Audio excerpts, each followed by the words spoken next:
Saúdos, como están? O xuíz José Antonio Vázquez Taín presentou hoxe unha denuncia no xulgado de Garda de Santiago para que se investigue a procedencia das gravacións difundidas nas últimas horas sobre a instrución do caso Asunta Basterra. Trátase en concreto das imaxes da declaración de Rosario Porto ante o propio Vázquez Taín e tamén do son da conversa que os pais da pequena mantiveron nos calabozos da comandancia da Garda Civil da Coruña despois da súa detención e que a esas gravacións só deberían ter acceso as partes personadas no proceso. Esas filtracións liaron aínda máis o caso da morte da Asunta Basterra nunha xornada que foi moi intensa nos xulgados de Fontiñas. Alí prestaron declaración os familiares do home cuxo semen foi achado na camiseta que vestía a nena cando morreu e que aseguraron que o individuo estaba en Madrid ese día. Ao respecto, o abogado de Rosario Porto insistiu en que eses restos biolóxicos son unha proba obxectiva que alguén se está empeñando en destruir. José Luis Gutiérrez Aranguren tamén se queixou da maneira na que se está levando a instrución do caso e denunciou que é observado cando visita a súa clienta na prisión de Teixeiro. O letrado de Rosario Porto tamén lamentou que os investigadores do caso presenten contra el unha denuncia por presuntas calumnias e asegurou que buscará un despacho que o defenda. Esa querela chega despois de que o abogado insinuara que a Garda Civil está exercendo supostas presións para cambiar as versións de algunhas testemuñas do caso. A zona de Galeras vai ser sometida a importantes cambios nos vindeiros meses e a concelleira María Pardo quixo lembrar hoxe os detalles do proxecto. O máis importante será a construción dunha rotonda financiada pola adxudicataria do parking e a conversión de García Sabel nunha rúa de dobre dirección. Este mesmo mes está previsto que se inicien as obras de construción da nova rotonda de Galeras, unha infraestrutura que correrá a cargo da empresa concesionaria do aparcadoiro ubicado na rúa, e que o obxectivo é mellorar os accesos ao estacionamento. Un acceso al parking a través de la rotonda, lo que evitará el peligro que suponía ahora. Sabéis que se entraba un poquito más adelante y se cruzaba directamente la gente, en vez de venir desde allá, si venías desde arriba, cogían, se saltaban y cruzaban. Esa entrada será de salida y la entrada será a través de donde está la rotonda y será un acceso al parking. Esta obra está financiada, por lo tanto, por esta empresa. Os traballos servirán ademais para aliviar o tráfico de carretas e hortas que pasarán a ser só para residentes. Para iso, García Sabel pasará a ser unha rúa de dobre sentido. Fundamentalmente en hacer de doble dirección García Sabel, lo cual va a permitir dar solución a una demanda ya de hace mucho tiempo de los vecinos de Carreta y Huertas, que soportan un tráfico, vosotros que yo creo que más vais por ahí muchas veces, pues un tráfico importante para una calle de las características que son, y después tiene un problema sonoro también en la calle Huertas, el chapacuña que se instaló, que bueno, pues produce muchísimo ruido, además de que los coches bajan a una velocidad importante. Ademais, a empresa ten previsto instalar ata 4 ascensores que lle dean acceso peonil ao aparcadoiro dende a rúa. A actuación non fará preciso interrumpir o tráfico nunha zona con moito fluxo de coches. As obras teñen un prazo de execución de 7 meses e custarán case 800.000 euros. E achegámonos agora ata a Rúa do Hórreo. Dende hoxe, unha placa recorda o escritor Tomás Antón Pereiras no número 7072 no que viviu. A súa colocación foi impulsada pola súa viúva Nieves Olmedillas e reuniu a numerosas autoridades encabezadas polo conselleiro de Educación e Cultura Jesús Vázquez e o alcalde compostelán Ángel Currás. Esta placa lembra dende hoxe a Tomás Antón Pereiras Gómez no edificio da Rúa do Hórreo no que residiu ata a súa morte en agosto de 2013. O abogado e escritor naceu no concello de Vedra, pero estivo sempre vinculado a Santiago. A súa viúva, Marinieves Olmedillas, foi a que impulsou a colocación da placa e hoxe estaba moi emocionada por todo o apoio recibido neste acto. Que para mí es un día de contradicciones. Por un lado, pues de una satisfacción, no digo alegría, pero sí satisfacción por lo que estáis viendo. Y por otro, de una tristeza inaudita, reunirnos, porque Tomás marchó. É que o acto asistiron numerosos veciños de Santiago e de Vedra e autoridades como o conselleiro de Educación e Cultura Jesús Vázquez, o alcalde vedrés Carlos Martínez Carrillo e o rexedor compostelán Ángel Currás. Para este último, o recoñecemento a Tomás Antón Pereiras é facer xustiza. Historias dun escritor e dunha parella con María Nieves, dunha historia moi fermosa e de moitos anos. Por eso creo que de xusticia esta placa que hoxe colocamos e que eu creo que permitirá integrar máis a Tomás na cotidianidade de Compostela. Tomás Antón Pereiras faleceu o 21 de agosto de 2013. Entre as súas obras destacan Nas verbas enxebres a retesía encerellado, Un querer só a espreita e a labregas duras rexa e teimosa loitou. Nese acto tamén puidemos preguntarlle ao alcalde polos orzamentos municipais deste ano. Ángel Currás insiste en que recibirán luz verde inicial este mesmo mes de xaneiro. Pois eu creo que están ultimando os últimos trámites administrativos e eu espero que sexa, se non esta semana, a próxima. Pero a intención, desde logo, dado que xa están aprobados os orzamentos do organismo autónomo do auditorio e tamén de Incolsa, pois que canto antes poidamos aprobar xa o orzamento consolidado do Concello. Será este mes? Sí, sin duda, eu espero que sexa, vamos. Todos os trámites están avanzados e eu creo que están rematando xa.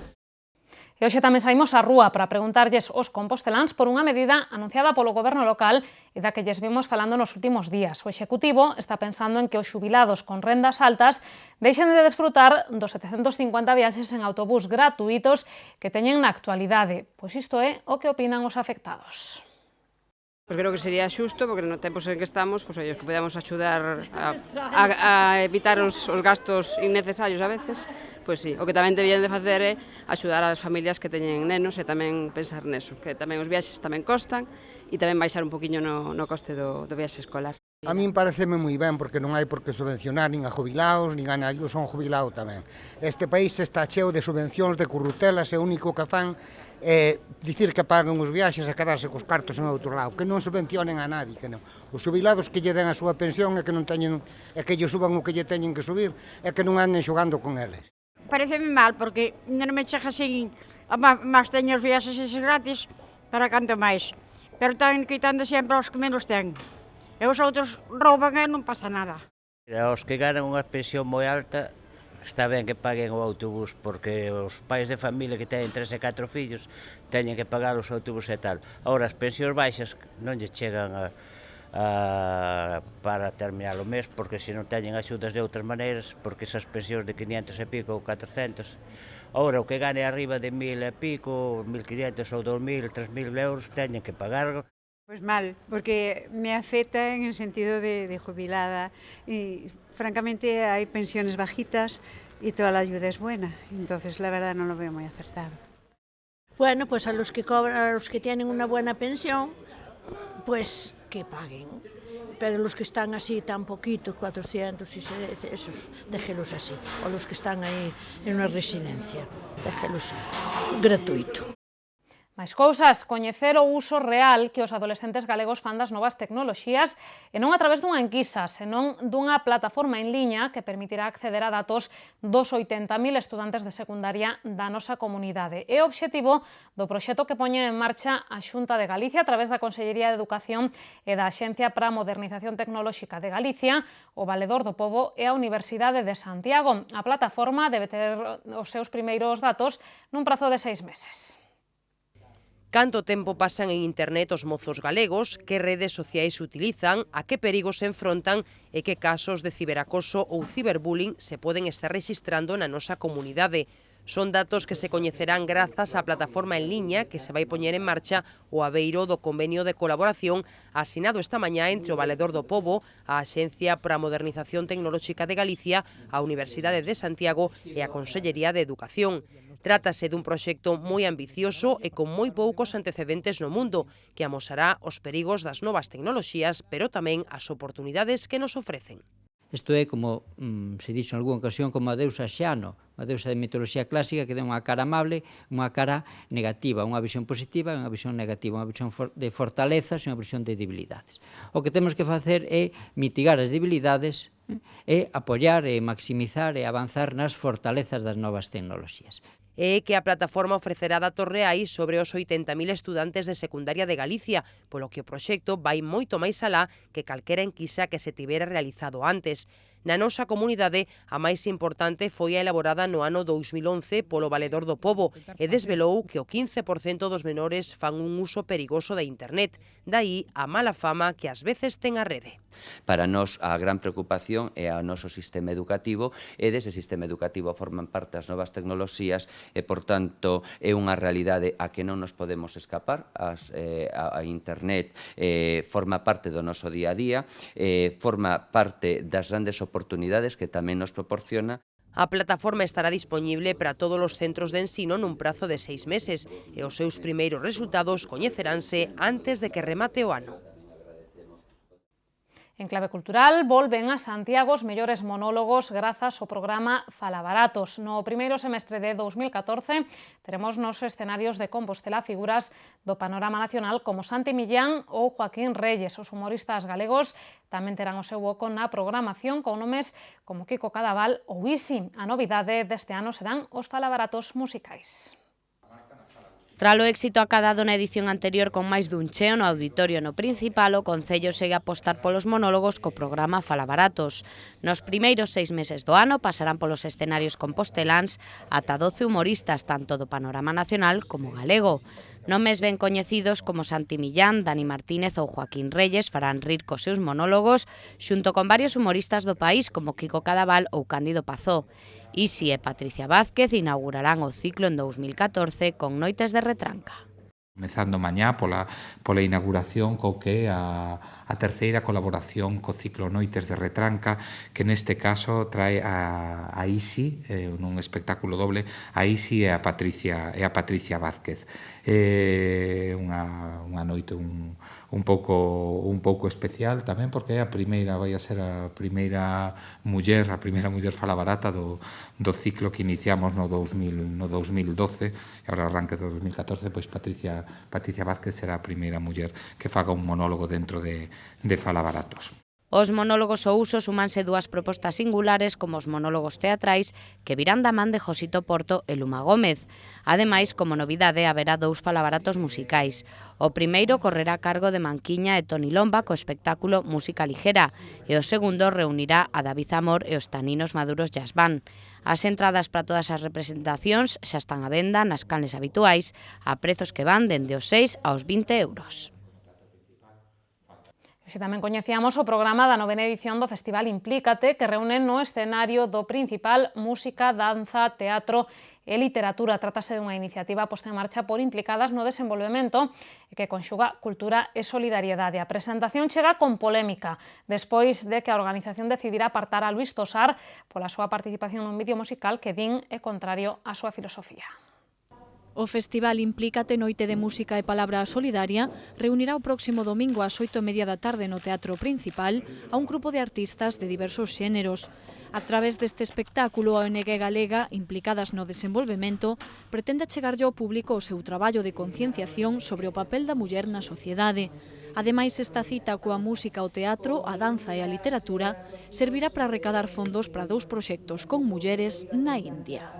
O Implícate é moi importante para nós porque é unha noite na que, como dicía, reunimos a nosa mensaxe normalmente tanto en Teatro Principal cheo, esperamos que este ano non sexa unha excepción, no que aproveitamos para reunir eses valores que tamén poidamos a través do lúdico concienciar a cidadanía da necesidade de cambiar os nosos comportamentos, as nosas percepcións, o noso imaginario das outras, das compañeiras coas que traballamos, para poder cambiar as súas situacións de vida. Aínda que no cartel aparece o nome de Luís Tosar, colaborador habitual da organización, esta vez non acompañará a Yolanda Castaño na presentación do evento.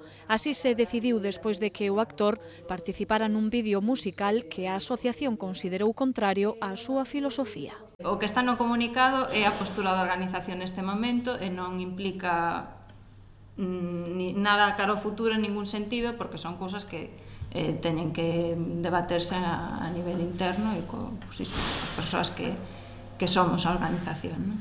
Luís Tosar xa pediu desculpas a través dun comunicado. As entradas para o Festival Implícate 2014 xa están á venda. Os prezos van dende os 8 aos 12 euros. Dámoslle de seguido un ollo á nosa axenda cultural.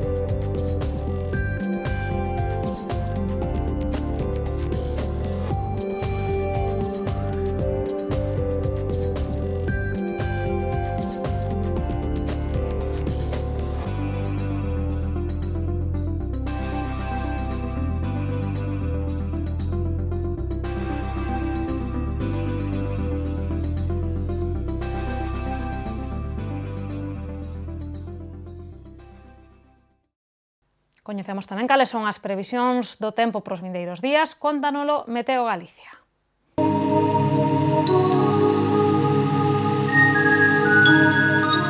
Pedras de Santiago ofrécelle a información do tempo.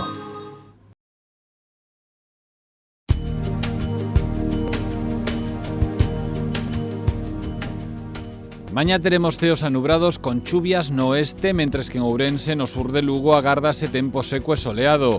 O vento será frouxo de dirección variable e as temperaturas manteránse sen cambios.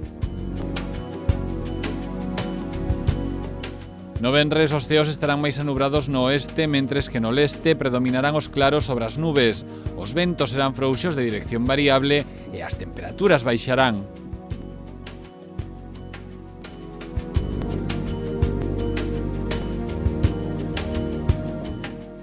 Para o sábado agárdanse ceos con intervalos de nubes e claros e temperaturas en lixeiro descenso.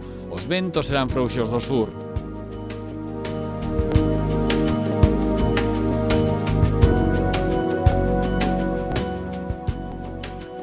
Mañá en Santiago teremos ceos anubrados con chuvias máis intensas pola mañá. O vento será frouxo do sur pola mañá e do sudoeste pola tarde. As temperaturas mínimas baixarán lixeiramente ata quedar en 9 graus e a máxima quedará en 13.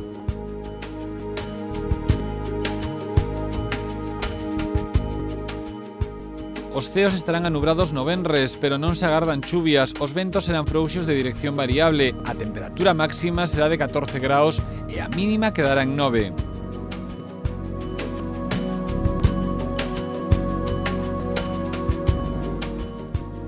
Para o sábado agárdanse ceos anubrados, os ventos estarán en calma pola mañá e serán frouxos do sudoeste pola tarde. A temperatura mínima subirá ata os 8 graus e a máxima será de 13.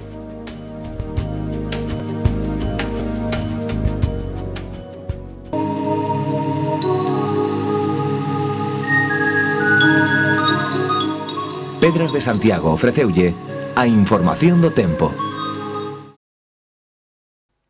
Ca información do tempo rematan as novas, non se movan porque nun minuto regresamos co preguntoiro e para contarlles hoxe o que teñen que facer para desfacerse deses quilos que posiblemente gañarán durante as festas do Nadal. Será nun minuto.